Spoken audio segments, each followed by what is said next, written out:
I'm recording.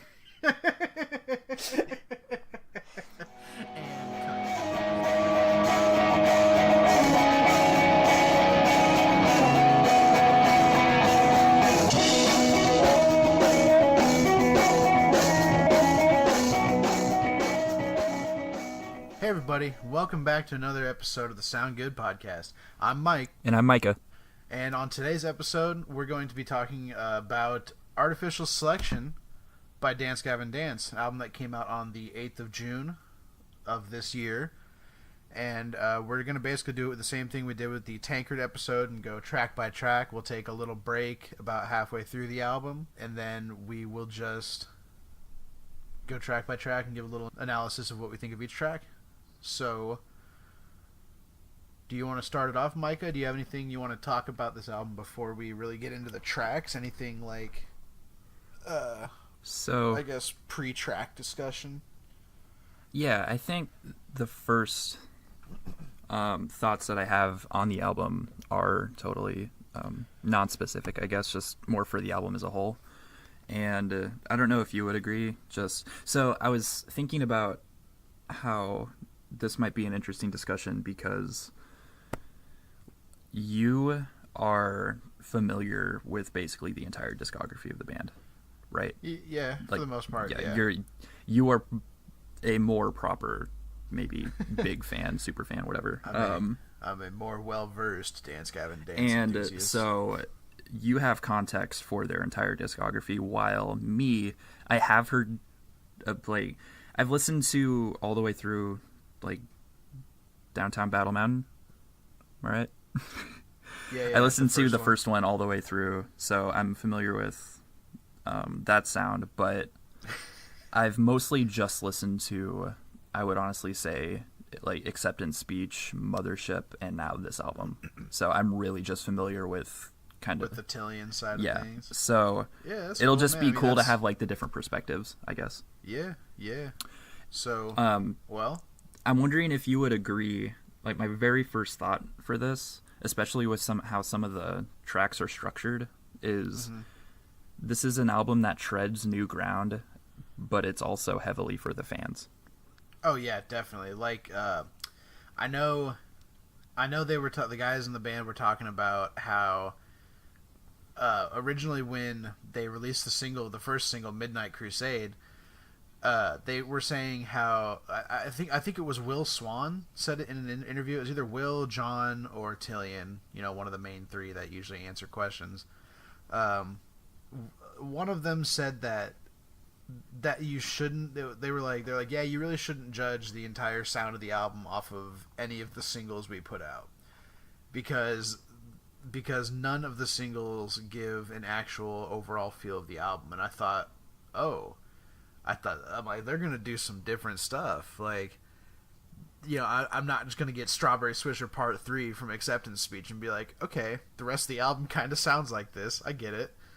It's like them saying Midnight Crusade was not indicative of the sound of the rest of the album. I was like, okay, so what do you got? Yeah, and I was talking about how I saw an interview last night, coincidentally, and they totally did talk about how some of the songs were written to be more standalone-y instead of having a giant cohesive album. And I think I kind of do have a tiny, just personally, since I like to listen to albums all the way through, I kind of have a little tiny issue with that in terms of songs flowing together. But yeah, each song stands out really well, and they mentioned that the first half of the album is a lot more accessible to a general person, but then the last half is some shit. Yeah, right, dude. Oh my god. The the first half of the album is really kind of feels like standard DGD, and then the second half, man. Whew. The second half, man, with Story of My Bros on it. That was my favorite song. I was wondering what you would think, because I have this tickle in me for anthemic punk rock, and I'm gonna just say it before we even start talking about the song specifically, because we'll get to that in the second half of the episode. it is the most pop punk song I have ever heard. But it's their version of it. I used to love pop punk like it was my lifeblood, dude, and this is the most pop punk song I have ever heard. Mm-hmm. But having it be, and it's coming from Dance Gavin Dance. So good. It just it tickles me. Mm-hmm. Okay, so, yeah, I don't know. We can talk about what the record looks like and everything, or at least one variant. I know it came out in like, what was it? 1, 2, 3, 10 different variants. The two with the most pressings, I'm assuming, being just the standard pressings. But I happened to get a hold of one of the orange, black, and oxblood splatters, which it's mostly an orange record, and it looks. I mean, I like orange records. I like the color orange, and just flat color vinyl just looks really good to me anyway. So it's a pretty slick looking record. They did a really good job on or not. I guess Dance Gavin Dance didn't hand press these, but you don't know that. You're right, I don't. But no, they whoever they got them pressed through did a really good job of making it look good. And then the other variant, which I actually can't really comment on because I refuse to take it out of the plastic wrapping, is the Urban Outfitters variant, and that's the clear/purple smoke variant. And that one, I've seen pictures of the vinyl. Kind of looks like some yogurt with some fruit bits in it. And that's about all I can comment on that. Yeah, feed it to your kids. Say, yeah, go ahead, just feed this LP to your children. Feed this vinyl to your children. They'll love it. Oh boy. I will say, honestly, after listening to this record on both streaming platforms, both digitally and on vinyl, it doesn't even compare to how good this album sounds on vinyl than it does digitally. Personally, I can't tell a big difference because I just think the production nowadays has gotten so good that a digital production can almost mimic the sound of an analog audio style, vinyl recording. Mm-hmm. But man, this LP on vinyl definitely has a wider mix to it. Everything sounds a little more isolated and standouty, which is great. And that's saying a lot because so good. I mean, the CD and digital versions still sound fucking great. Yeah, so that really says a lot. That's what I'm saying. Is the digital versions still sound really good, but when you hear it on vinyl, you can definitely be like, oh yeah, there's compression. I'm interested in that because I noticed it on some earlier, maybe just some earlier Tillian stuff, and I noticed it not as much on this album, but there's always this thing where there's clean singing, and then the second it goes into screaming vocals, for whatever reason, the mix gets turned down a little bit, or just the overall volume feels like it goes down, which sucks because it doesn't feel like it's as punchy, and it's supposed to be because it's screaming. Oh man, no, it is. The whole album will just punch you in the gut if that's what you're looking for on vinyl. Man. I'm gonna get that when I see them live. I definitely recommend that. So, I guess without further ado, should we just start right off and get right into it with Son of Robot? Yes.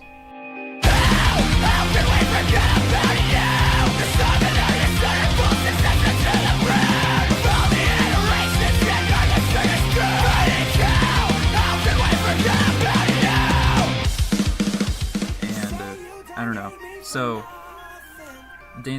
this is one of their things where just throughout the albums they've had this kind of robot saga, right? Oh yeah. So, yeah. Like I was kind of saying, it's an album. This is an album that they tried to do a lot of different stuff, but it's really smart in the structure where they start out with something familiar, I guess, right? And it's cool because it's a nice continuation of the robot theme song at the end, or not at the end, but in Mothership as well. Mm-hmm. Young Robot, it's a nice continuation of that. It's the robot saga is the Robot with Human Hair saga, and I believe that started all the way back in, I want to say it started in their EP Whatever I Say Is Royal Ocean. Mm-hmm. But I would have to double check that, but it started way back with Johnny in the band. I can't confirm it at all, but I mean, considering there's earlier songs called "The Robot with Human Hair," track 11 on this album is also called "Hair Song." I don't know if that's on purpose or not. Yeah, definitely. I don't know. I didn't read the lyrics for that song, so I don't know if it's explicit. But then again, reading the lyrics doesn't usually help with Dance Gavin Dance. No, it really does not. No, the hair. I think hair song probably has a tie-in with Son of Robot. Well, yeah, and they talk about brushing hair and Son of Robot. They do. That's another thing in the lyrics I I noticed the first time I listened through it. That in the chorus, it's no, it's not a phase. It's just the way she combs my hair. Mm-hmm. Like the first time I heard that, I was like, "Hey, cool, Robot with Human Hair saga. It's back, baby." Yeah. So if you were just a completely new listener, this is a really strong opening track. But then also, if you're a fan, you're like, yeah. Yeah, it's just, right. It's funny. Oh yeah. Man, speaking of being a really strong opening track, I want to comment on John Mess's vocals in this track just because they're so they are something else, man. His lyrics in this track are something else. So you brought up that John Mess's vocals were super good. I was really curious. Do Tillian and John write their lyrics separately? Then? That is a good question. I actually don't know. Because I know Tillian wrote a ton of the lyrics, but... Yeah. I mean, John Mess just always has nonsense bullshit lyrics. Like, that's just kind of his thing. Mm-hmm. Like, well, I feel like that maybe has to come from him, then. Oh, yeah, like 100%. Because I'm sure Tillian doesn't even know how to write. Because when you write lyrics like that, writing lyrics for melodical parts is totally different from writing for screaming parts. Another thing about this song I thought was really impressive. Did you know Tillian recorded, apparently, Midnight Crusade and Son of Robot while he had a sinus infection? I want to say that I have very, very vague memory of that, but I might have mentioned it at some point. But that's impressive. Yeah, it's very impressive considering how high Tillian sings in Son of Robot at, towards the end when he's doing his little verse out. Mm-hmm. Like that high note he hits when he sings Brighter. Yeah, it's pretty high, dude. It's pretty high, and he hits that pretty cleanly, considering he has a sinus infection while they're recording it. I don't know. It sounds really good. I'm really curious what it would have sounded like if he didn't have a sinus infection. But at the same time, I don't care. Yeah, but I mean, listening to the whole album, you would never know. Yeah, I think that's just a testament to how good of a vocalist Tillian is. Yeah, and it's one of those things. I mean, people. This is maybe, I don't know, kind of out there, but people either hate him or love him. But on that most recent Iron Maiden album, Bruce Dickinson finished that whole thing with, and he felt a lump in his throat, and he was like, we should probably finish recording the whole album first. And then it was like, oh, I had throat cancer. And you're like, I didn't know. Jesus. I never would have known. You didn't have to tell me. Damn, yeah, dude. Some of these artists are just insane. But yeah, we could probably move on to Midnight Crusade. Yeah, we can move on to Midnight Crusade.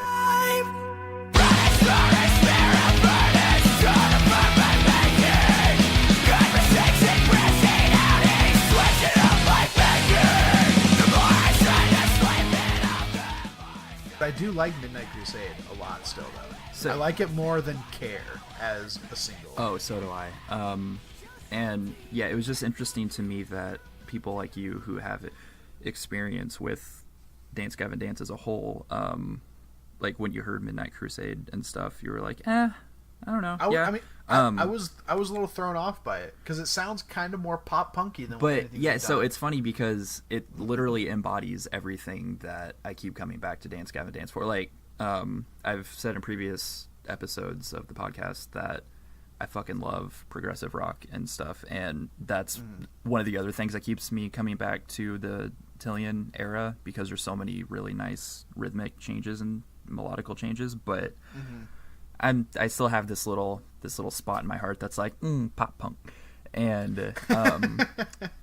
Dude, like some of these Tillian vocals on Midnight Crusade are fantastic. When you kind of hit like 3/4 of the way through the song, and it slows maybe a little more down for Tillian's parts, and it's like the now you're on a Midnight Crusade, flexing your stats, but you can't touch me. Can't touch me. Like that's so really good. Like that. I really like that part. That's probably my favorite part of the whole song. That's what when you were kind of talking about how you didn't know how you felt about it, and my response to that a few weeks ago when we were talking about that was, yeah, but this has some of my favorite vocal parts from him because that's really good. Yeah, that song is actually really bomb. There's not a whole lot for me to say about Midnight Crusade. Yeah, I mean that's maybe the downside. It's one of the one-off songs. There's no real connection to anything else. It's a really good song. There's just not a lot for me to mention about it. Like it's just a really solid Dance Gavin Dance track. That's maybe the downside about it that maybe you were feeling, because it was just like, oh, it's just more of kind of what I expect instead of being surprised by anything. Maybe. Yeah, there's nothing that like stands out to me really. It's like I listen to Midnight Crusade and I go, okay, cool. Yeah, this is a Dance Gavin Dance song. I'm like, yeah, this is something. I could have heard something similar to Midnight Crusade on Mothership or on Instant Gratification, maybe even. Probably not Acceptance Speech, but yeah, definitely one of the other two albums for sure. So that kind of comes back to what I was talking about, how the structure of like the placement of the songs is really smart, because the intro, like they're very accessible songs, but at the same time they are very familiar if you're already a fan, and that's really smart. But it's interesting to me that at the same time, if you hear any of these songs, you can still go like you'll never get what album it's on mixed up, right? Like it's really familiar to past albums, but you still go, yeah, no, that's artificial selection. Like it has that sound to it. Definitely. It's weird that they can do both of those at the same time. Yeah, right. That's a really good showing of just how tight this band is with their songwriting and performance and recording and everything.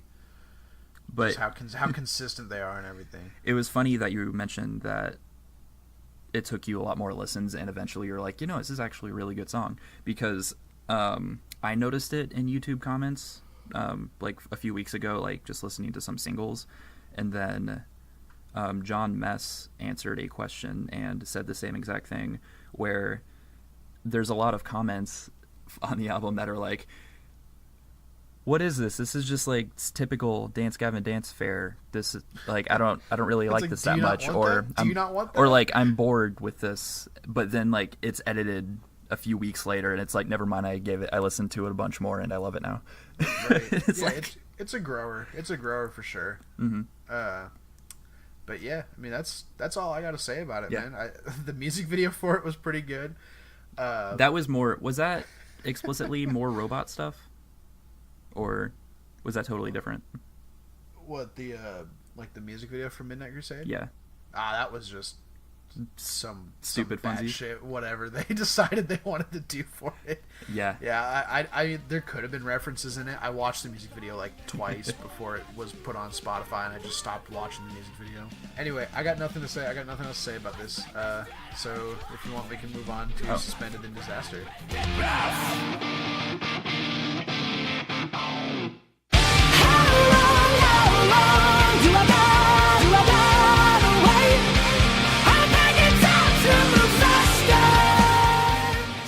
This had one of my favorite choruses.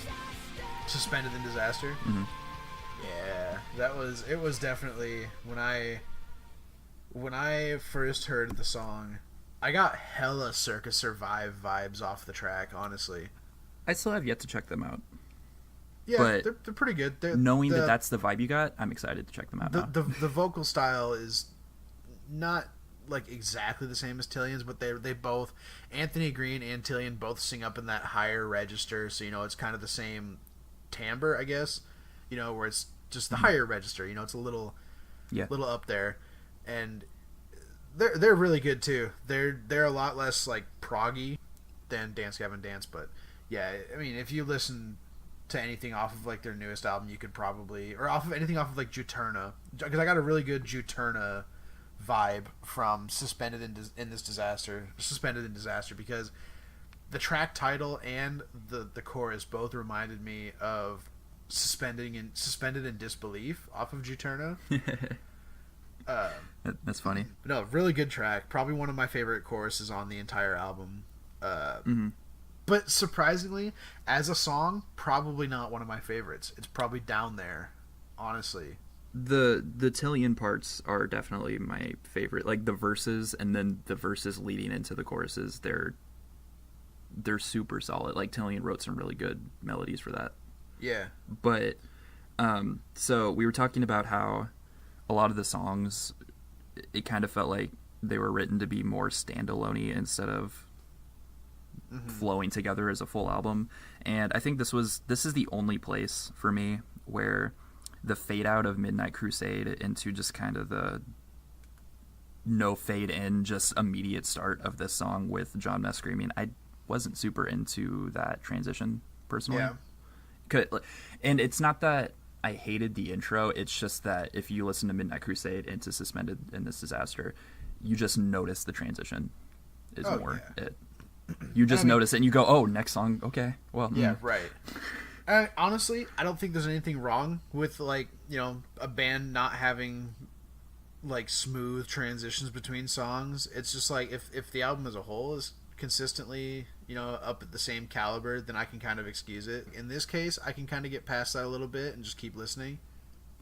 Yeah, no, every other song... I definitely know what you're talking about, though. Every other song flows fine, but it's mostly just this track 2 to 3 that you just go, oh, like, I noticed that. Like, other than, like, it's either it's typical, like, they don't flow, like, a la Colors or something, but you just kind of go, yeah, it's an album. But there's just sometimes where a song goes into another and you go, oh. Oh, yeah, and you just go, oh. Yeah. That's the only place. Everything else flows fine. Yeah, everything else was fantastic in my opinion. But, yeah, I don't know. Just all the Tillian parts on this track save it for me. I don't know. Yeah, for sure. It's a good track. It's a pretty solid track. I'm not going to lie. It's probably one of my, like, least memorable tracks. I think I can't think of anything other than the chorus for Suspended in Disaster right now. It's the one where I keep hearing him say, like, dang nabbit instead of what he's actually saying. You kind of know what I'm talking about? Honestly, he probably is saying dang nabbit. So if you're talking about John Mess, he probably is. No, Tillian's. Like the chorus. Oh, okay. Yeah. Yeah. Anyway, so... yeah, that's all you got to say about Suspended in Disaster. Let's move on to Care. I know you're not dead. I know you're still there. I know you're not dead. I know you still care. So Care was the third single that came out. What was the second single? Son of Robot. Oh, really? Yeah, I forgot. They just didn't put out a video for it. Yeah, it was Midnight Crusade, Son of Robot, Care, and then Count Basie. Yeah. Which is probably my favorite track on the album. Wow. That's my least memorable. Count Basie? Yeah. Oh, man. It's great. We'll get to that.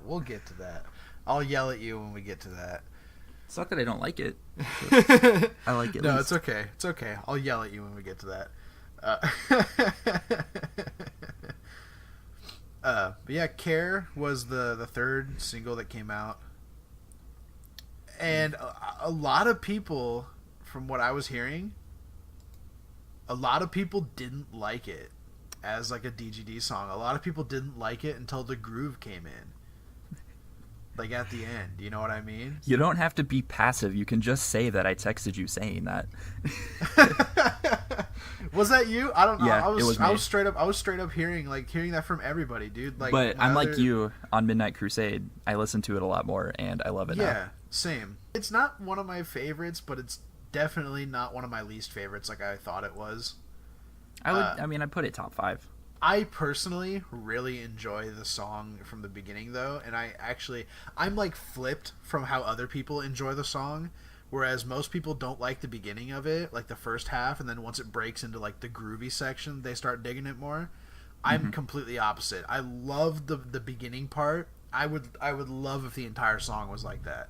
So it would not bother me one bit. I would be like, that is a good DGD song. But then they did the thing where they switch into a groove halfway through, and it's not bad. It's still really good. The song is still really good because of that. Yeah, it's maybe just not the most perfect. I mean, it's just meld it's that they've done. I don't know. I would say the least perfect meld they've done is on Shelf Life. But again, we'll get to that. I'm so glad you said that. I was We'll worried. get to that. I was worried you wouldn't. we will discuss that in full because fuck yeah. I love Kurt Travis. Yeah. And I was worried that you were like blinded by your Kurt feature. Travis love. No, I love Kurt Travis and I love that feature, but goddamn do I hate the transitions in that song. Anyway, same. Care. We're talking about Care right now. Yeah, we got 4 more tracks. Yeah. before we can dig into Shelf That's Life. what we call a teaser. No, but Care's pretty good. I liked the music video for it. It was really chill. Like you said, John Mess in a turtleneck was dope. I love John Mess in a turtleneck. Yeah. And so, in a question like, what is the lyrical theme of this album, Tillian kind of just said, first he answered all over the place. Yeah. But which I mean, it pretty much is. Yeah. He followed up with maybe more personal, and I think Care is the most obvious example of that. It feels like a very, very personal song.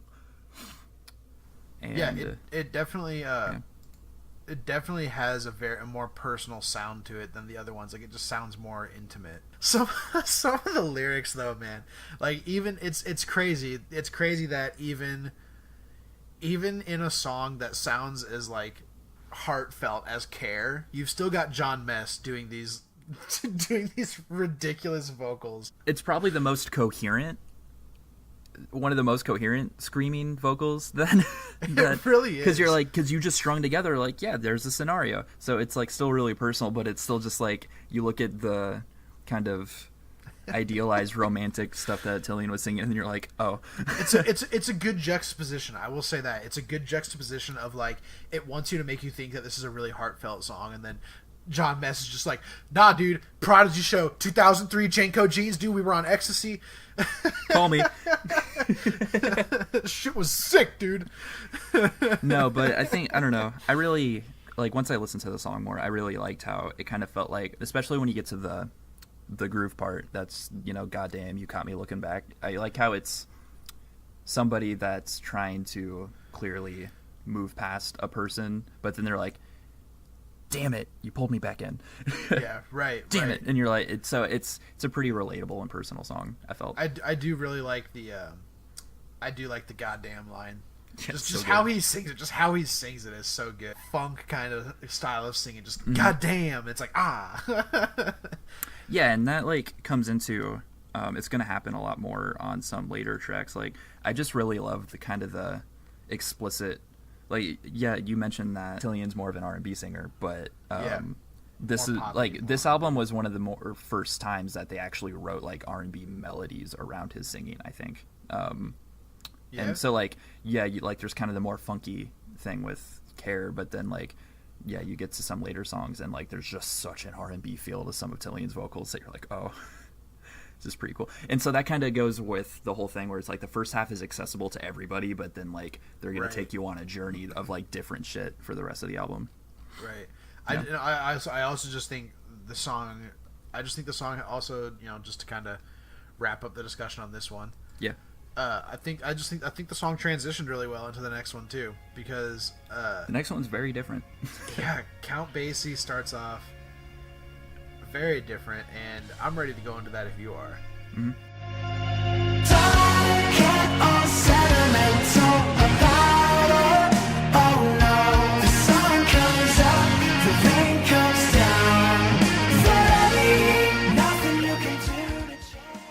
Okay, so Count Basie.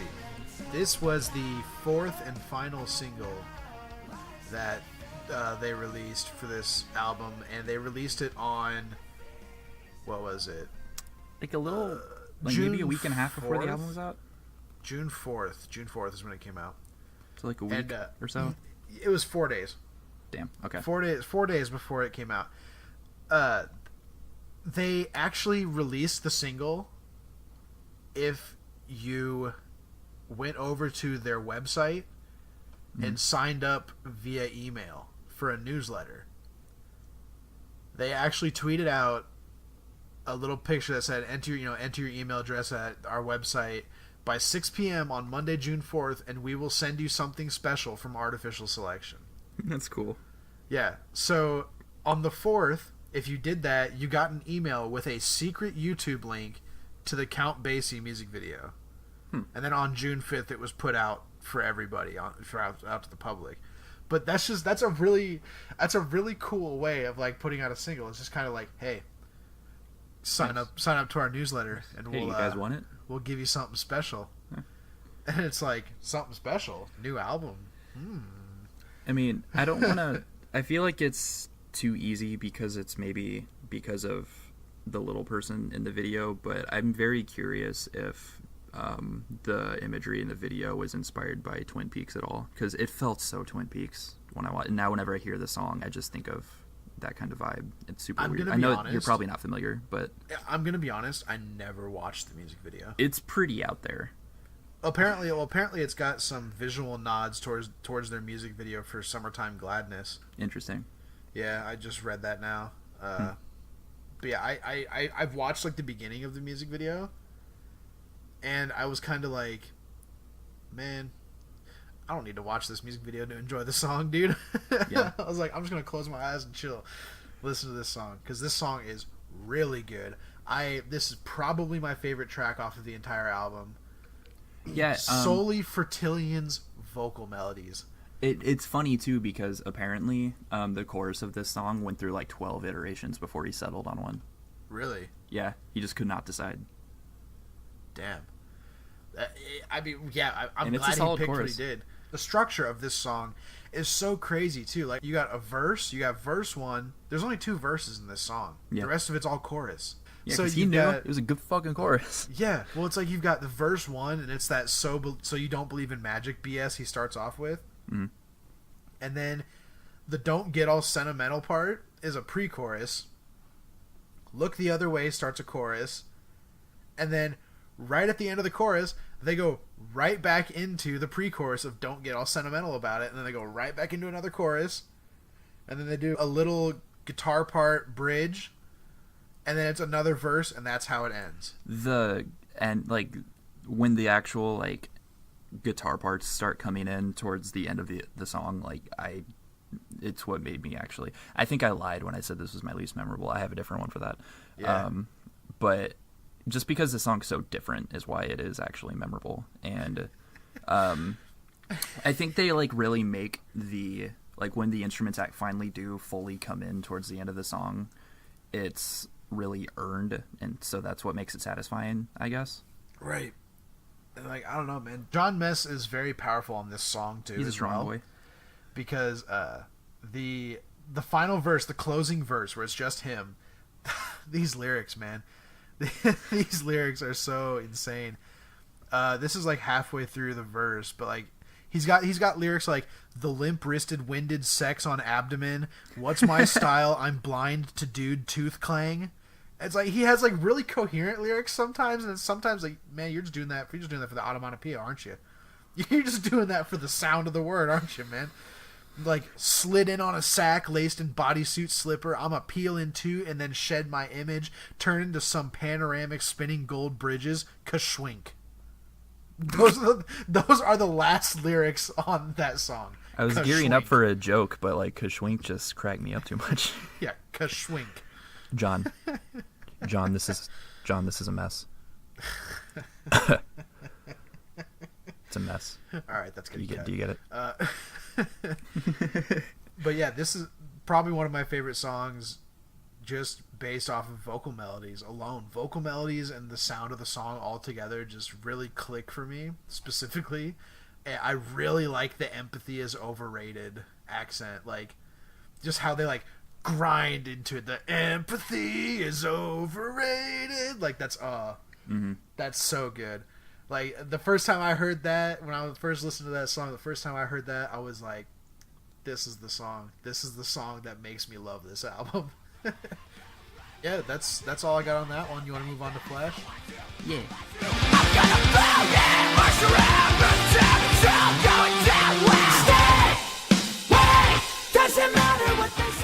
Perfect. Yeah, I like Flash a lot. After that kind of experimental feel of Count Basie, it was fun to get to, I guess, Flash, which just has a much more, I don't know, they kind of like brought it back, so they were just like, all right, hey, maybe if we lost you, like, yeah, right. They brought it a little back to DGD sounds, a standard Dance Gavin Dance. But at the same time, like, it's a pretty, I think that, yeah, like I was saying earlier, the chorus feels maybe a tiny bit similar in like how they were trying to have it hit you, like in Suspended in This Disaster, but Flash is a perfect name for this song because it feels like the way that he says, hey, wait, in the chorus, it's like, it is like you're kind of being flashed with the, like, with the vocals. Yeah, like you're getting, like, it's like you're getting a bright light shine in your face, and it's like, hey, yeah, like, pay attention. Yeah, no, this song is it's another one, man. Tillion's vocal melodies on this album are so good. Like, I the last album I've been able to say that about and like fully mean it for every track was Acceptance Speech. Mm-hmm. Like, every song on this album has a very, very good Tillion melody in it. Like, there's not one that I hate. There's not one that I can't stand. There's not one that I'm just like, ah, oh, Tillion, you could have picked something else, dude.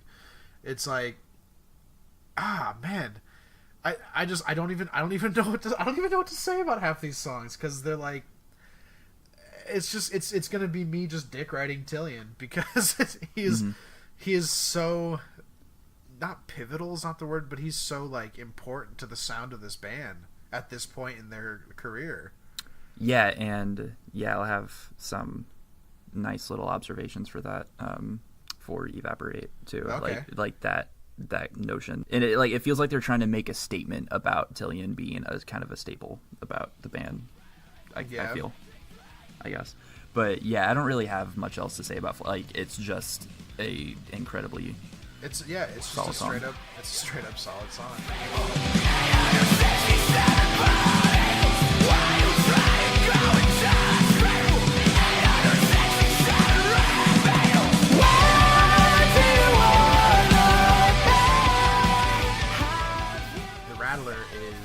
Such a crazy track off of this album.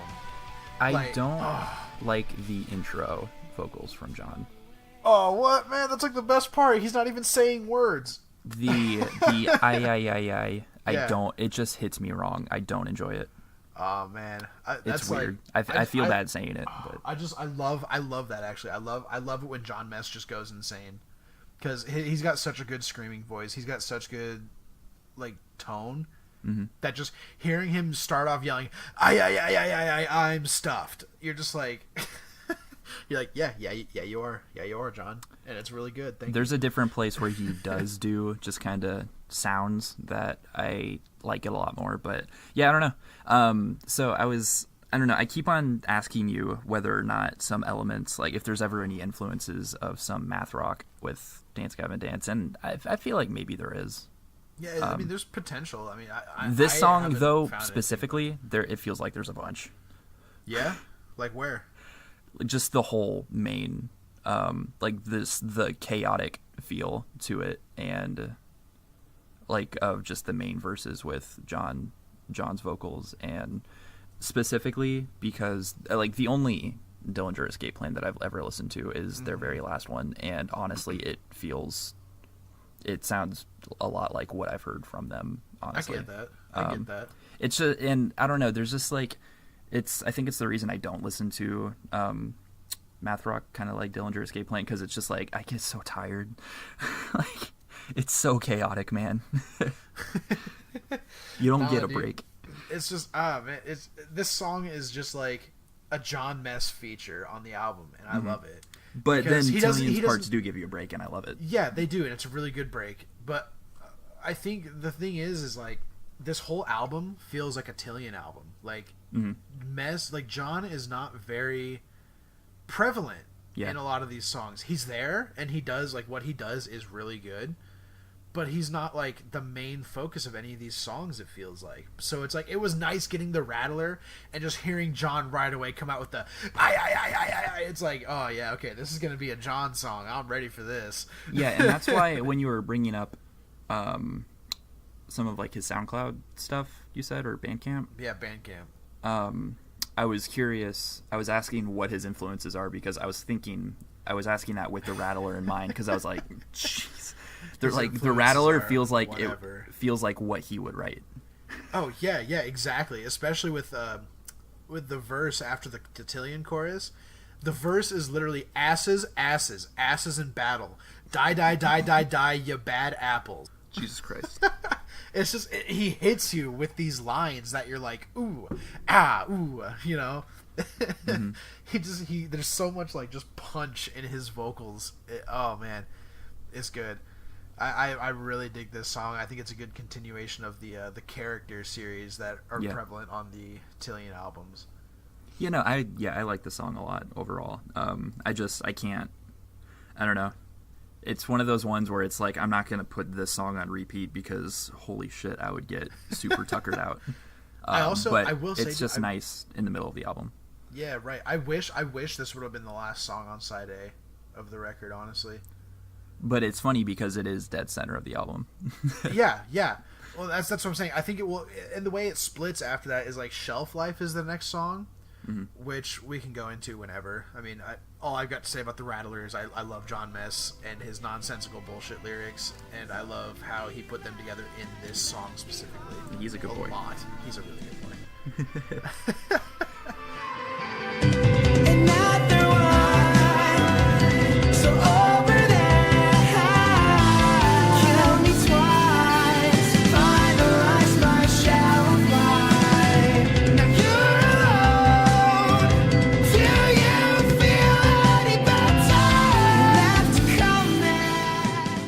Talking about Shelf Life right now, then I guess. Yeah, it would make sense. It would make sense as a starter for a new side. It's a really chill start. You know, it starts off with the Kurt Travis vocals, and Kurt is featured prominently on this track. He is the main vocalist on this track, and it makes me so happy, and it warms my heart. And I actually cried a little bit the first time I heard this song, because I missed hearing Kurt in Dance Gavin Dance, and the intro of the song sounded so much like the previous band Kurt was in, A Lot Like Birds. Yeah. It reminded me of so much of A Lot Like Birds. I just got this like wave of nostalgia, and like I was so sad listening to it, and then they fucking ruined it with the transition. So, I was gonna say, with the intro, and like, so I hate when you do have featured singers on stuff. Yes, like, yeah, he is the lead singer, like the prominent vocalist on this track, but what do I want to say? I don't like that whenever there is a guest vocalist on a song, they just kind of sing the same thing and repeat it over and over. Yeah. I guess, like, he is the main vocalist, but he just kind of says, like, that intro is kind of the chorus, and he just kind of repeats that, which sucks, because, yeah, I would have loved to hear a full-length, like, verses and everything, like, with him saying different things. No, he says different things. Yeah, I don't know. I guess it's just, like, the melodies are just all very similar like, when it, and I think this is where our issues with the song are going to come in. Like, I mean, it feels like a switch where they're like, all right, A Lot Like Birds, and then they flip it and they're like, all right, Dance Gavin Dance, and they just keep flipping it. Okay, honestly, hear me out. Tillion, Will, John, any of you fucking guys in that band, if you happen to stumble upon this podcast, which I'm going to tweet it at you, so you better listen. Hey, what's up? I love you. Just to make this song better, all they had to do was cut out the transition. Like, I think if they would have just done a jarring transition straight into, like, 'cause you know what I'm talking about, right? Like, like when I say the transition, I'm talking about just the part where it's just the guitar and the drums, where it's just doing that little absolutely. I don't like just that. If they just fucking cut that and made it go straight from Kurt's verse right into the chorus, like the really heavy shit, Mm-hmm. I would have loved this song so much more. I would have been head over heels on this song. I would have never shut up about this song. The transition is so sudden and it's such a quick mood transition that I don't feel like the chorus follows along with. Because I think the chorus kind of has that dreamy and like, you know, the same feel as Kurt's feature.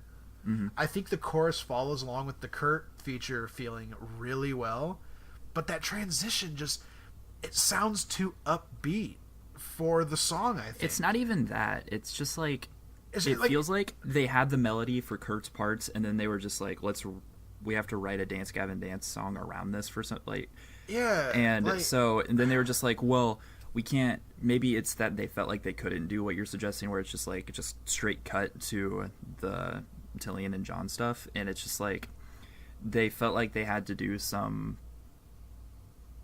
They had to do their thing. They had to do their thing.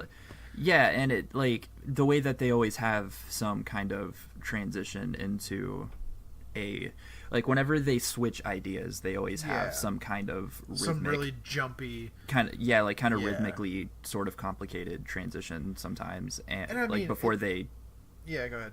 Before they kind of like, it's kind of like a little chaotic transition usually before they let it equilibrate into the new idea, and I don't think that it was necessary here. Yeah, no, I just man. The thing is, it's not even that the riff is bad. It's a really good guitar riff, good. And it's actually the chorus riff. You can hear it underneath the chords being played. It's there. Yeah. That's why I think the transition's unnecessary, because you're hearing that guitar track in the chorus. Like, it's there. You don't have to introduce it to me. I will hear it. It's very audible, especially on the vinyl. It's very audible. But even in Spotify or, you know, whatever you listen to, Google Music, iTunes, YouTube, whatever you listen to, no one judges. You can hear it. I just think the transition, like, I feel like it was used to introduce the riff, and I don't think that was necessary, because you can very clearly hear it in the chorus. I don't know. Yeah. That is my biggest gripe about the song. Everything else about it is perfect, and Kurt Travis, please make more music. I love you. I love Kurt's inflections on when he like gets a little harsh towards the end of words. It's so good. Yeah, man. I just when he says like does it make you feel any better? Yeah, dude. I love it. Just man, I can't keep thinking about it. Like that rasp. It's super good. Make you cry again. Is it? So I mean, I've listened to some of his stuff with Dance Gavin Dance. Did they really kind of emulate more of A Lot Like Birds rather than his stuff with Dance Gavin Dance? No. The thing is Kurt Travis, Dance Gavin Dance, he just happened, he has a very obvious like vocal style. That's why I think this sounds more like A Lot Like Birds track rather than an older DGD track. Yeah. Just because I specifically am more used to him being in A Lot Like Birds. That's that's really all I gotta say about it. I love Kurt. I love this song. Hate the transition. It is the one thing I would change about it. That is and it sucks because it's like and it's just like you have this feeling of, dude, I want to listen to it again, but then you listen to it and you're like, you just notice and you're like, So let's just move on now that we're done with Shelf Life. Let's take our break. Let's take our break real quick here, because that is the end of side A on the vinyl. Go get a hot drink. Come back. Yeah, or a cold one, or no drink. Everyone who has ever drank water has died. Fact. Live another day. Look like I was someone I could barely recognize.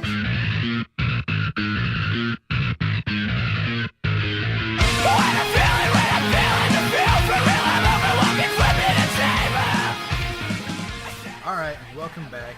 We're on the track Slouch, talking about Dance Gavin Dance's album. Came out 8th of June.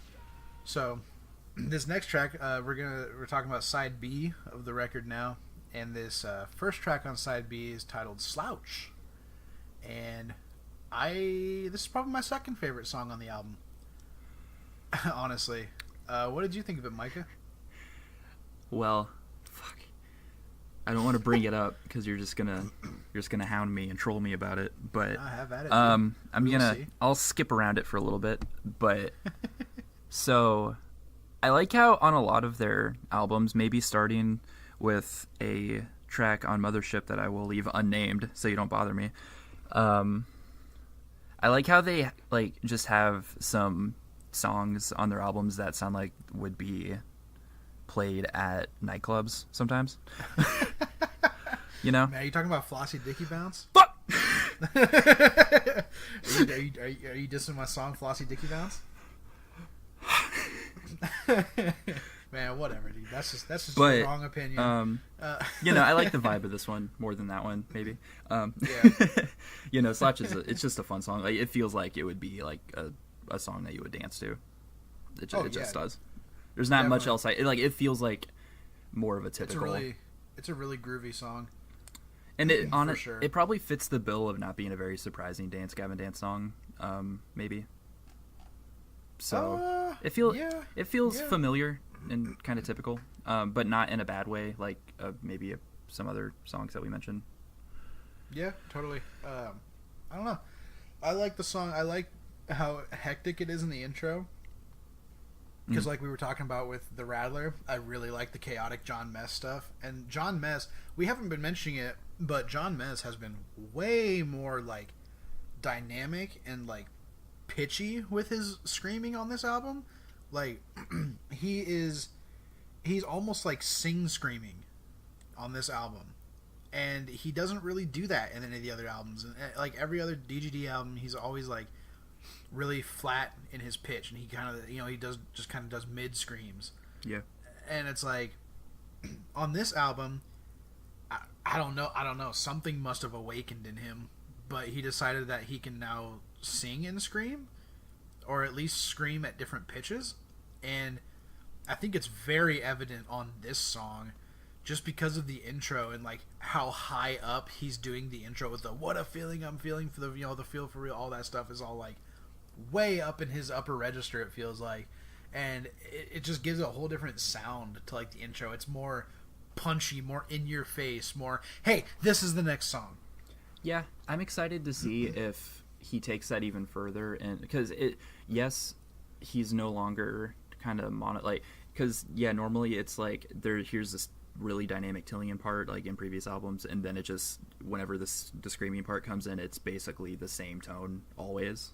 Yeah, exactly. And that it's always worked. Yeah, and I think that they changed it slightly. I think it's not as drastic as maybe we would want, but I think that's where maybe they're trying to ease into making him be a little more dynamic, just so it's not too different. Because I think that whenever they try to make changes, sometimes they do it over the course of albums instead of album to album. Yeah, totally. I'm excited to see where they take it next. Yeah, I'm all for John Mess being a more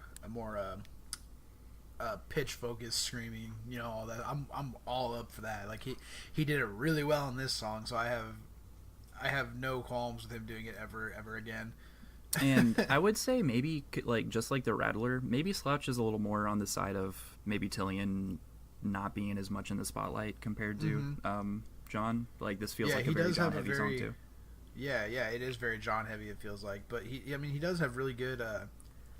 He does the chorus, which is which is really good. The chorus of this song is really good too. I love the melodies. Tillian just picks good melodies, man. Mm-hmm. That's why he's a great singer. And he just keeps doing it, dude. He keeps doing it. Yeah. Like, yeah, I don't know. It's definitely a good start off song. That's why I don't really have a problem with with side A of like the vinyl ending on Shelf Life, because while I do believe Shelf Life would be a good opener for the second side, I think Slouch is a really good opener too. Just because it is so not like anything else really on the album. Well, I guess it's closer to the Rattler, but Yeah, it's but still a very good standalone, like on its own. the guitar effects are a lot like, because like I said, it feels a lot more like a party song. The Rattler is just like this kind of super chaotic, kind of closer to. Definitely, I could see Slouch being played at some kind of party or something, and just people getting down to it. It is very, the guitar, like you said, the guitar especially is very funky in this song. Yeah, and just the effects. Because I remembered in that interview I was talking about that I keep bringing up. Will brought up that he really enjoys using effects where people are confused as to whether or not it's keyboard or not, and it's basically always guitar. yeah, definitely. Especially in DDD, it's like always guitar. So it's really cool the sound that he got it, and it feels more like a synthy vibe. Yeah, totally.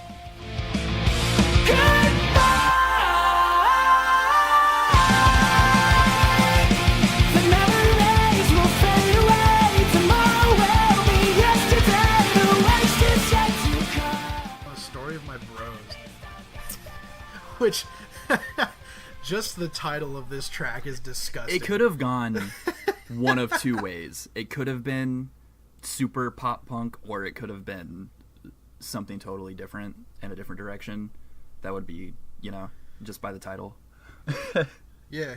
Oh no, I mean that's the thing, man. I was slightly afraid. They could have done so much with this song, and instead they did a nice mixture of their sound with pop punk, which is all I can really ask for. It's all on a pop punk song written by a prog rock band. It's all I never knew I wanted. Yes, exactly. And dude, have you looked up the lyrics for the chorus? No. With John Mess. Mm-mm. John Mess's lyrics for the chorus: "I'm smoking weed out of a pussy filled with money. I like this. Don't act like you know me. I'm smoking weed out of a pussy filled with money. I like this. It's under control." That's the chorus. It's under control. Don't worry. It's under control. Yeah. Just relax. Why are you freaking out? This song probably has some of my favorite lyrics on it. Oh my god. Wow. Oh man, John Mess. Please, dude, just give me a break from your nonsense. But no, dude, just I don't know. Yeah, I've talked about how there's just this. Yeah, being the age we are, there's this side of you from middle school where you're just like, dude, pop punk though, and man, this hits you so hard. This song is a nostalgia trip. It's so good. It's a nostalgia trip, and not even nostalgia for DGD. It's just nostalgia. This sounds like a mid 2000s pop punk track. It sounds like it would be at the start of a one of those movie comedies from the early mid 2000s that takes place in a college, basically. Yeah, kind of. Yeah. What would be playing during the opening credits? It just sounds like if you would have taken this song, thrown it back in time to 2004, 2005, and said, before Dance Gavin Dance even existed, before Tides of Man even existed, before the Earth became round, anybody even knew who Tillian was, dude. If you would have thrown this track at me when I was in 7th grade, I'd have been like, "Yo, who is this? This is dope." I'm like, this reminds me of the Wonder Years, and Starting Line, and all these other pop punk bands. It's give me more of this. This is dope. It would have been absurdly high quality and kind of groundbreaking for the genre back then, though. Too. Oh yeah, it only exists because the past of the genre. Yeah, right. has that groundwork there for them. Because there's been plenty of other pop punk bands that have gone kind of progressive lately. Also, Capstan's one of them. Their first album is very, very pop punky, and then their second one's kind of more prog rocky. Dude, yeah, but the most recent Capstan feel. The most recent Capstan stuff is so good. Yeah, I love it so much. No, it's it's great. Story of My Bros. That's fucking dumb, but no, it's wonderful, dude. I don't think they could have came up with a better title for it. Honestly, in context, it's really endearing, and I love it now. But yeah, especially with the first words of the song are "My friends and I have parted ways. I love to make mistakes." It's it's the story of his bros, dude. He's just telling us the story of his bros. It's one of those things where you just look at it and you're just like, "That's dumb." I fucking love it. Right. Oh yeah, that's great. Okay, so moving on to Hair Song. Right? Unless you got anything? All right. Maybe some desperation, we're all having fun. Hack, slash, brain and cut, twist, curl, and taste the cut. So, I do not remember a lot of this song. I was about to say maybe this was my least memorable because I explicitly just don't remember it. Yeah. Which sucks because I'm skimming through it and I remember it now and it's super good. It's just, I don't know. Yeah, it is a really good song. It's like, okay, we had this discussion in the Tankard review. It's a good song. I don't skip it, but I don't remember. I'm not going to come back to the album for Hair Song. Yes. It is. Hair Song is to artificial selection what Hot Star is to Nightstand, in my opinion. It's a good song, and I will listen to it when it comes on, but I will not go and seek it out. I will not pick it to listen to. I really love the opening melody. It follows Story of My Bros pretty well, actually. Like, it's just that kind of chord progression is just very pleasing. Right. I like it. It's got a very pop-punky sounding intro almost. Mm-hmm. I don't know. I've been thinking about this, and I guess I didn't know where to bring it up. Maybe this is a pretty good one. I like how, I don't know, just listening to this album a lot more thoroughly for the podcast compared to previous albums. Mm-hmm. The guitars are super fucking technical. Yeah, the guitars on this track are really good. But no, especially like, underneath Tillian. In Dance Gavin Dance in general, it's always behind the vocals, which is in and of itself great, and it makes me actually think of how like Protest the Hero structures their songs, where the main riff of the song is just like it's basically just a crazy fucking lick, you know? It's like, yeah, dude, Will just solos, dude. He just plays. It's great. But there is skill in there to be writing guitar parts like that, but there's still coherent melodies that flow into each other, you know? Oh, definitely. So that's why I bring it, because like that's exactly what Protest the Hero essentially does. Yeah. But so in that sense, I kind of had this feeling inside me. Yes, they're being more prog, but they're being kind of more concise, because these songs are only like at max like 4 minutes. Evaporate's closer to 5. Yeah, Evaporate is 5. And so it's like sometimes maybe they just can't do it, or they just feel like it's not necessary, where I'd be really interested to see like what a little jamming break in the middle of a song would be for them, you know? Yeah, like kind of a little jam break. Give the vocals just have the vocals go away for a little bit so you can just hear the instrumentals a little bit, because that'd be really cool, because clearly they have very big technical skill, I guess. Oh yeah, the instrumentals on DGD tracks are usually like the most interesting part, honestly. Like if you're listening purely for like what's the most interesting, like ear catchy, the guitars every time. Like even sometimes, like for example on Mothership, there is the riff that they play. There's a riff they play underneath a Tillian vocal line, and it's in Chucky versus the Giant Tortoise, I believe. Mm-hmm.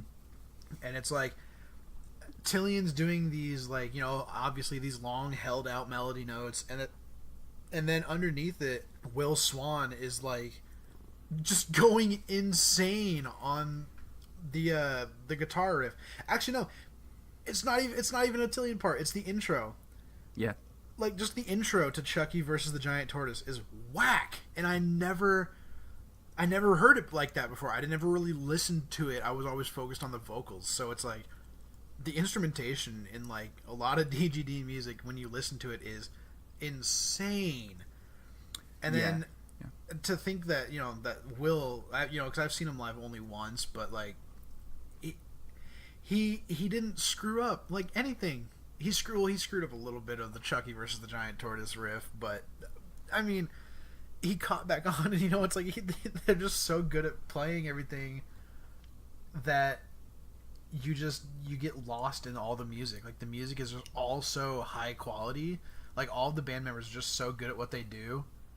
Yeah. That like you get lost. You start thinking about one, and then you're like, oh, I can't hear that one now. Oh, and I can't hear that one. Yeah. But yeah. Hair Song though, probably my least favorite on the album, because I don't remember it at all. It is a good song still though. Like listening to it, it is still pretty good. I don't skip it ever. Mm-hmm. But yeah, really not a memorable song for me personally. Yeah, no, I don't know. I guess I felt like this was a pretty decent time to bring up the instrumental, like, kind of observation I had about them, because it's like it's very obvious on this track, on this album specifically. I would be super interested to just know what, like, a more traditional prog song that's like 7 minutes long would be from them, maybe. But at the same time, there's a lot of value in just being concise, you know. Right. Instead, cause maybe they feel like they can't. Either if they did write a jam session, it would just be boring and overplayed, or maybe it's just not necessary to make a good song with them. But yeah, definitely. Yeah, I'd be super interested. I definitely think I'm more on that side. I don't think it's necessary for him to make a good song, but I would be interested in a song where they do that more. Mm-hmm. So anyway, that's everything you have to say about that song. Then we can move on to Gospel Burnout. Keep your eyes closed if you're ever gonna stand for something. Keep your head down closed if you wanna keep your mouth down. Super dope song. I love it. Yeah. So if you love it, you start it off then. I like how it feels like a song that would be played at a school dance for a slow dance. Yeah, I can kind of get that. Like, especially with the way the intro is. The main verses too. Yeah, it's pretty. Yeah, this song is really. This chill. Is the most R&B song on the album, I would say. Yeah, this is just the slickest song.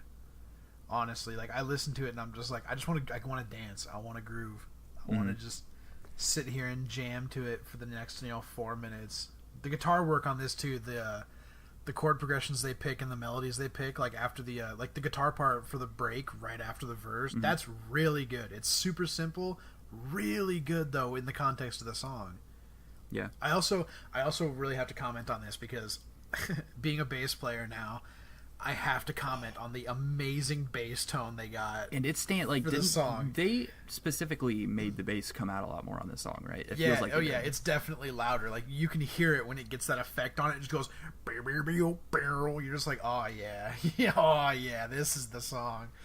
Another thing I really liked about it that really stood out a lot was Tillion's background vocals when John Mess is doing the screaming in the chorus. Yep. And all you hear is Tillion going down, down, down, down, like that shit. Yep. Oh man. So I have this.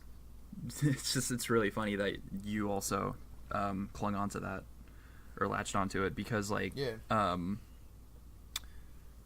since I finally picked up a physical version of the album and I can jam to it in my car, when I was listening to it and I got to that part of the song, it made me realize I always do think of this whenever I do hear it, but it was nice to hear it in a Dance Gavin Dance song where I love when there's two melodies that aren't perfectly in sync or they're super pretty different, but they're still coherent. They're still coherent in the context of the song and everything. And it's always great when there's protest. It's funny that I keep bringing up Protesta here. They actually do that. They're pretty similar. I mean, they're pretty similar in sound, I would say, honestly. They, on their Indiegogo funded album Volition, they actually have a part where they do that with a female vocalist. The one that appears a lot. And it's also funny that in that interview I keep referencing, they were asked what some of their favorite parts on the album were. And that's where Will brought up that he enjoys having guitar parts that sound electronic that people get confused by. But then Tillion brought up on Gospel Burnout that he really loved that they had John doing screams over kind of chopped up, slightly auto-tuned cleans. Yeah, and I was geeking out because they said that, and I was just thinking of that the day prior, that I really loved that part, and now you say it, and yeah, right. Yeah, no, really, really solid track. And I would say my least favorite part about the song is that there's no crazy John Mess vocals. They're just like they're not like standard John Mess vocals. Like, they're not nonsensical. They all kind of make sense which is really weird for John Mess. Like, like I don't know. There's not a lot that I can really say. Get your logic out of here. Yeah, it's just John Mess is making sense for once on a DGD album, and I'm like, yeah, okay, sure. You have anything else you want to say about that? No, I'm good. All right, Bloodsucker it is. I will watch you suffer like a good consumer should. Popcorn in my belly tells me you're misunderstood. This is another one that I don't remember very well, honestly. Oh man. But I will say, finally getting the jam to it in my car, I know that this is another one, maybe a little more so than Care, because Care only took me like 2 more listens to like get on board with it. I think this one's going to take me a few more listens to fully appreciate, I think. Yeah, this this song is another one of those, like, I feel like this song is almost a callback to the DBM1 sound. Mm-hmm. Because in Downtown Battle Mountain 1, the tracks were a lot, with Johnny Craig specifically even, their tracks were a lot more John Mess focused, mm-hmm. where he had most of the vocals, and then, you know, like, Johnny would come in for the chorus, or a bridge and a chorus, or just a bridge here, or, you know, just a couple parts here. It's not like they're necessarily doing that with Bloodsucker. It's just John Mess's presence on this song, while also having it not sound as chaotic as the Rattler or Slouch, gives me that like really nice old school vibe, and I dig it. I dig it a lot. Yeah, no, you're right. Like, it feels like, it's the instruments aren't as exhaustingly chaotic, and from what I listened to from Downtown Battleground 1 pretty recently because of the last track, it has that vibe, and then especially when Tillian comes in, the instruments kind of keep up the same vibe, Mm-hmm. Instead of switching over to more of a like feel for like to accommodate Tillian's voice. It feels like, yeah, like you said, they're trying to make a callback to that different sound that they had with Johnny Craig, where it's more of a hardcore feel with the cleans over it. Yeah, I guess. Another really weird thing about this song is this is the only song in the entire band's history to not have Will Swan on guitar at all. It's Andrew Wells, who is their touring rhythm guitarist and also the lead vocalist for Idola, and Martin Bianchini of Secret Band, which is essentially Dance Gavin Dance minus Tillian. It's if you haven't heard of Secret Band, it's literally just John Mess, Will Swan, this Martin Bianchini guy, and I believe the bassist and drummer of Dance Gavin Dance are also the bassist and drummer of Secret Band, but I'm not 100% sure, so don't quote me on that. But Will Swan basically got the 2 other guitar players in the 2 bands, like one of the 2 of the bands that he's in, to play guitar on this track instead of him. And that's funny because you would never know if you just listened to the song. Yeah, you had no idea. And it's also, so because of that now, it makes Matt Mingus, their drummer, the only member of Dance Gavin Dance to be on every song. He's the only one. You can listen to the first song in Wizero, you know, Whatever I Say Is Royal Ocean. You can listen to any song on that album from 2006, and he's been on every track since then by Dance Gavin Dance. That is absolutely insane. That honestly, that's super impressive too, considering how much they've like altered their sound. Yeah. He's a very capable drummer in that case. Then. Yes, he's very good at adapting like to the sound. Mm-hmm. And like, yeah, I don't know. He's we don't talk enough about Matt Mingus, man. Matt Mingus is such a treasure because I don't know, I mean, I know it's because we both play guitar, so that's why we focus more on the guitars and vocals than anything else. But the drumming on this album, man, it's one of those things. I brought it up before, where sometimes the drumming's just so good that you forget to notice it.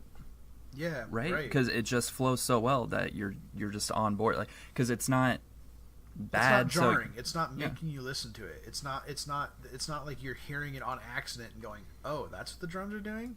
Mm-hmm. It's like you'll be listening to it on like your fourth or fifth listen through, and you'll just be like, "Oh, that's what the drums are doing." And so I think that kind of lends credence to what I was kind of talking about, where I feel like it would be really cool to just hear some instrumental sections for songs from them, so that you can just hear that isolated. Like, Definitely. Yeah. No, this is it's a really good song too. So, do you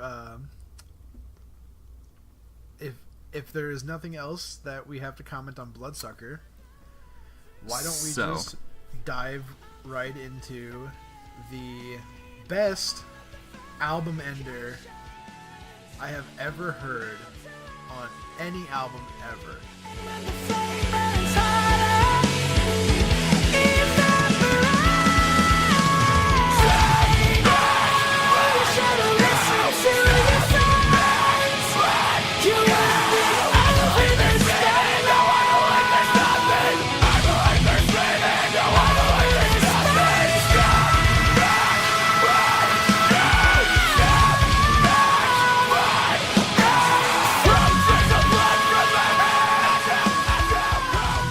I'm glad that you said that, because I literally have the single statement. Evaporate is one of the best album closing songs I've ever heard, in and out of context. Yes, it is. Yeah, even yeah, like you said, even out of context there, it is still such a solid ending. My only problem with the song, man, okay, it's 4 minutes and 58 seconds long, right? Yep. Just add the other 2 seconds in fade out. Oh, fuck off. No, I hate how quickly the song ends. I want it to fade on that last note he holds. Fuck off. You got what you paid for. Dude. Good one. But like, it's just the way it ends, which is you get what you paid for, and that's it. Just right there is done.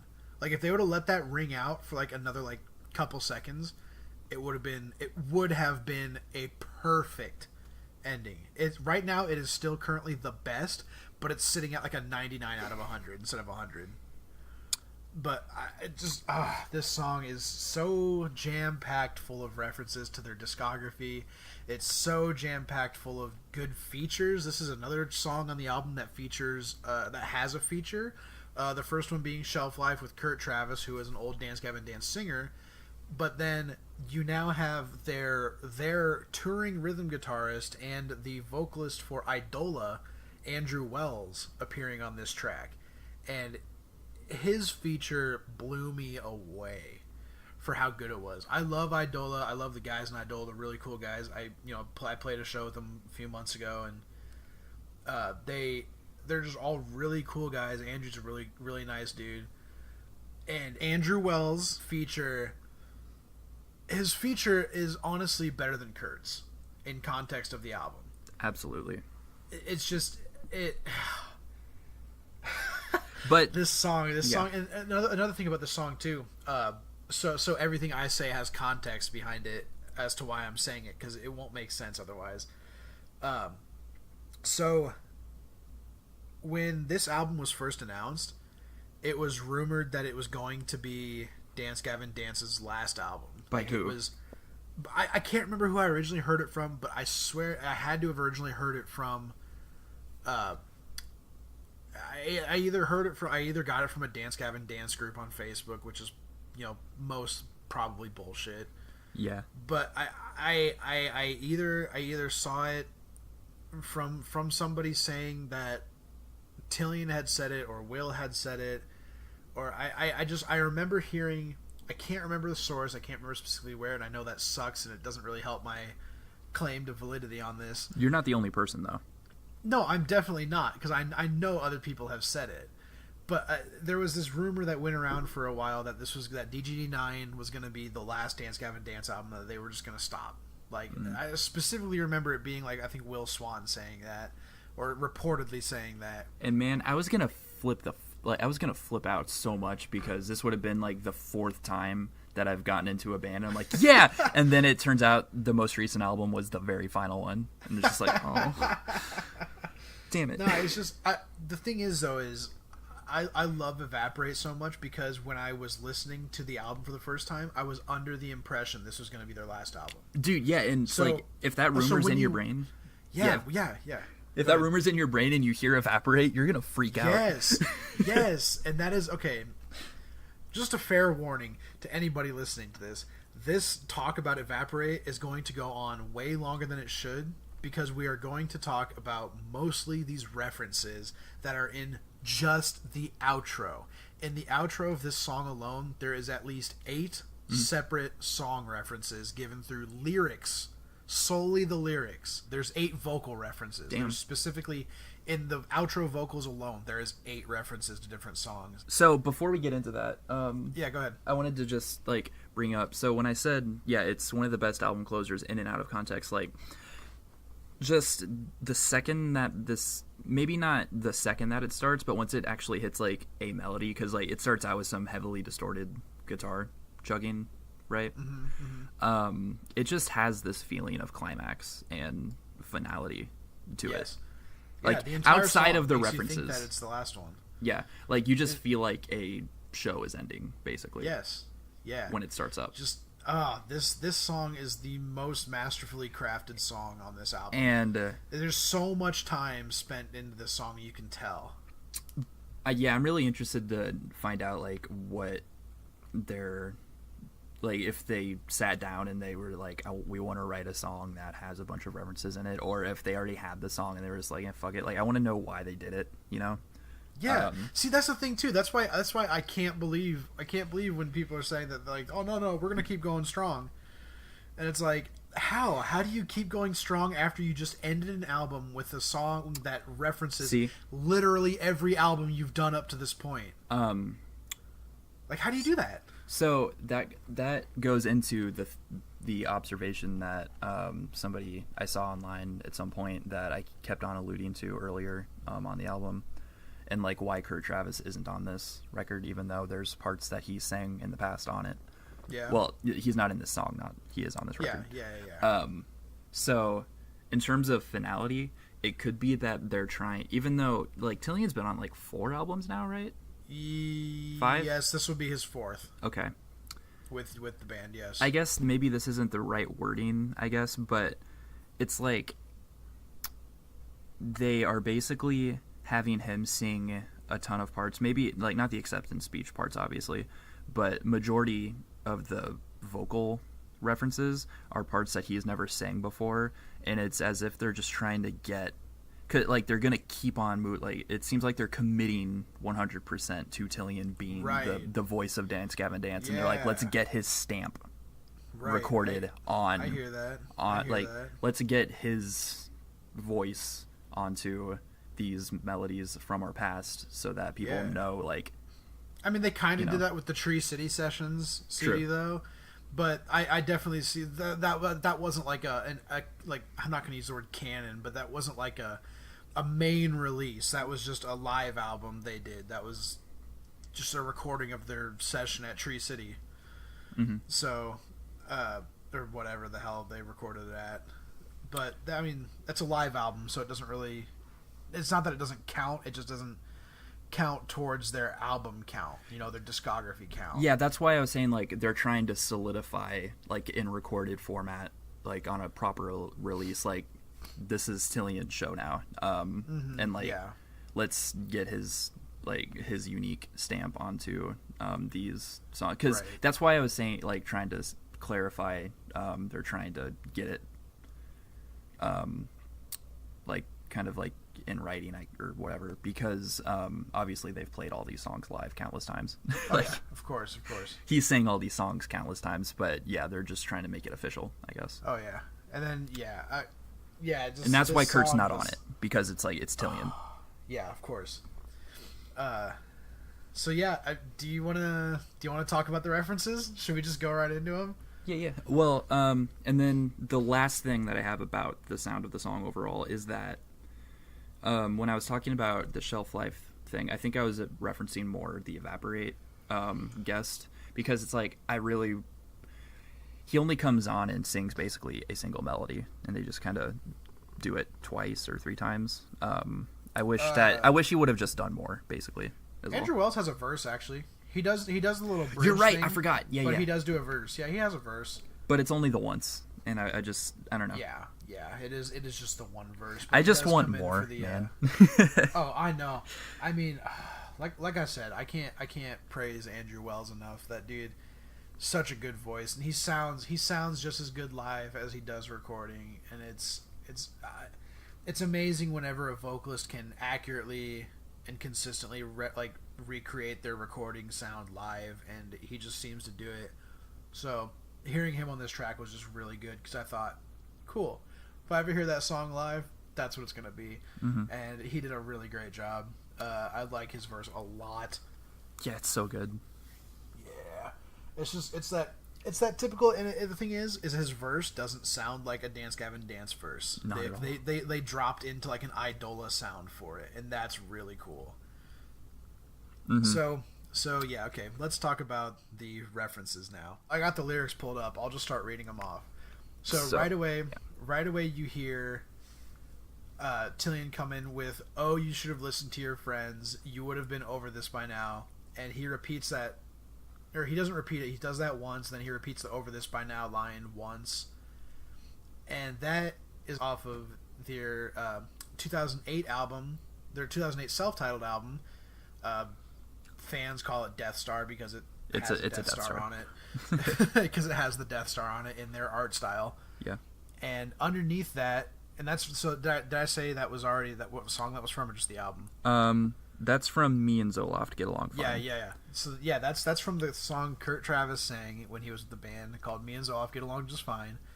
And then you've got the screaming underneath of it, which is "Step back, let go, step back, let go. I believe there's meaning, no, I believe there's nothing. I believe there's meaning, no, I believe there's nothing.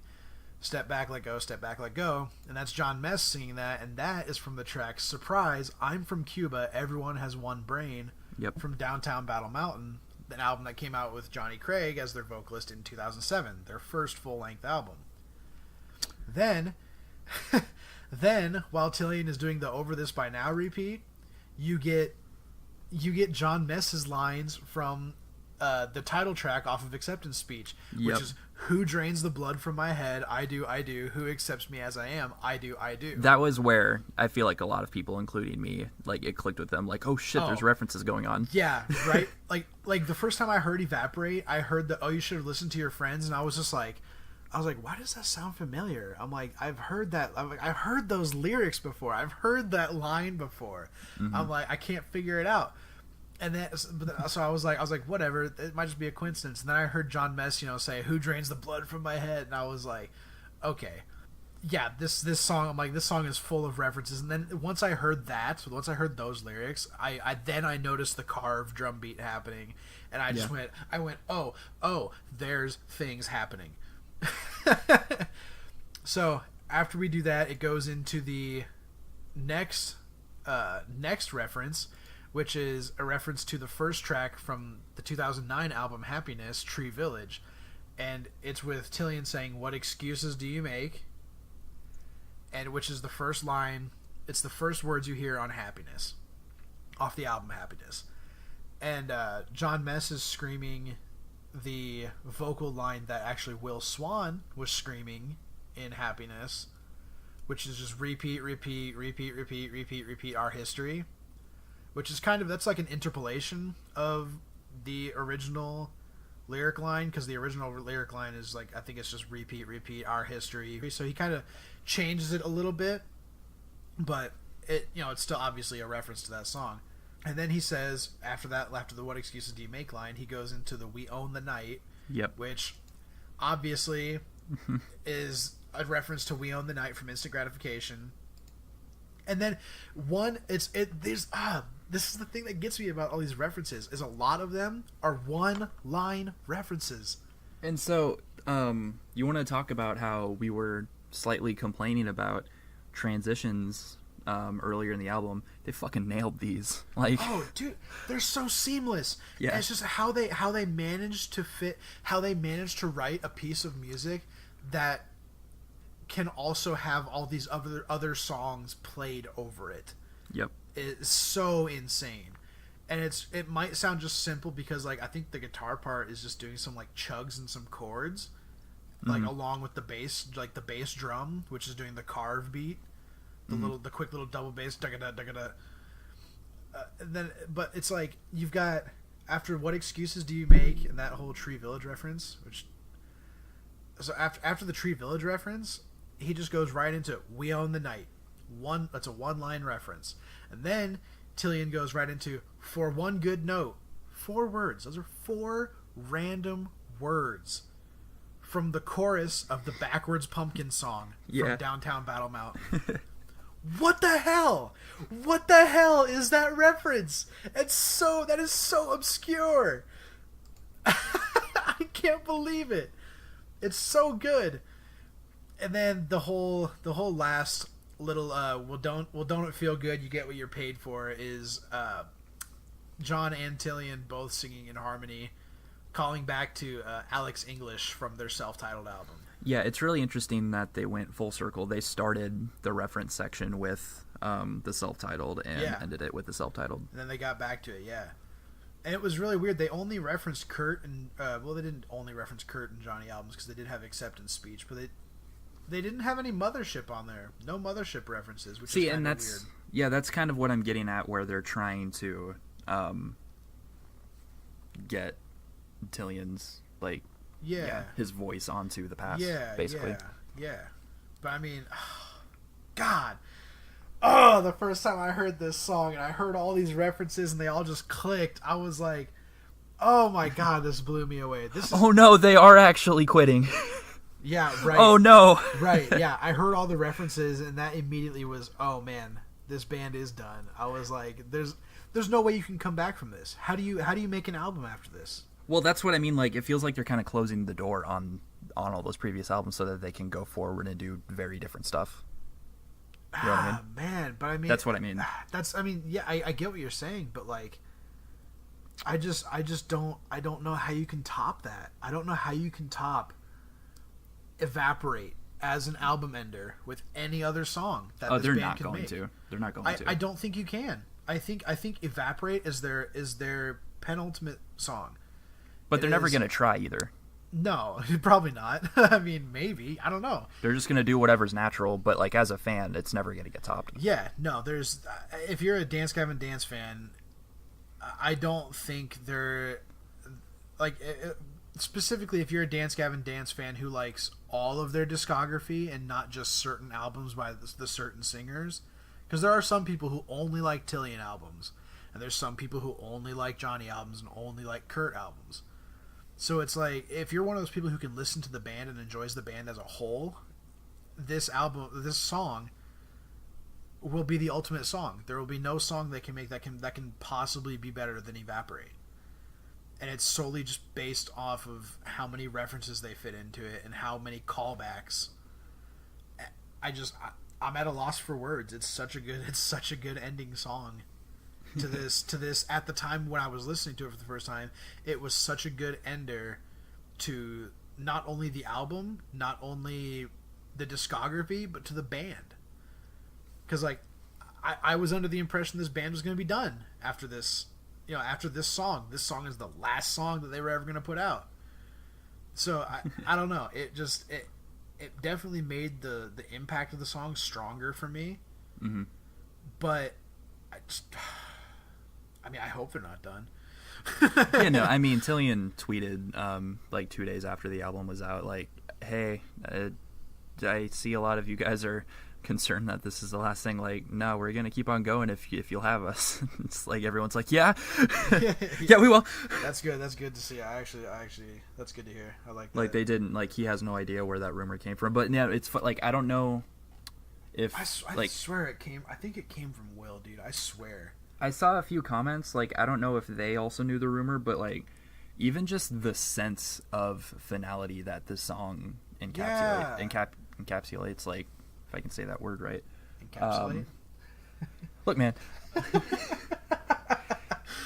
But it's just, like, yeah, I legitimately saw some people go, hey, is this, like, gonna be, like, their last album? Because I really felt like they were saying, like, it's over.